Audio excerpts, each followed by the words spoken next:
அறிஞர் அண்ணாமலை பல்கலைக்கழகத்துக்கு விருந்தினராக போறாரு. அப்போ மாணவர்கள்லாம் அவரை சூழ்ந்து கொண்டு பல்வேறு கேள்விகள் கேட்குறாங்க. அப்போ கேட்கும்போது நீங்க ஆங்கிலம் படிச்சிருக்கீங்களான்னு சொல்லி கேட்குறாங்க.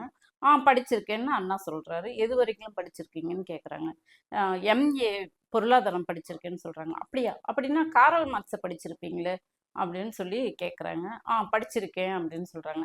அவரை படிச்சுட்டுமா கன்றாவி நீதி கட்சியில போய் இருக்கீங்க அப்படின்னு சொல்லிட்டு கேள்வி கேட்குறாங்க.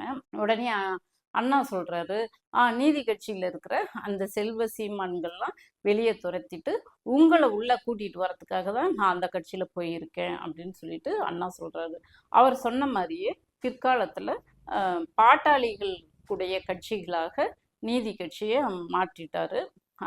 அது மட்டும் இல்லை, அவர் சொன்ன மாதிரியே அந்த மாணவர்கள் தான், கேள்வி கேட்ட மாணவர்கள் தான் நெடுஞ்செழியன், பேராசிரியர் அன்பழகன் அவர்கள் திராவிட முன்னேற்ற கழகத்தில் திராவிடர் கழகத்தில் இணைஞ்சு செயல்பட்டாங்க.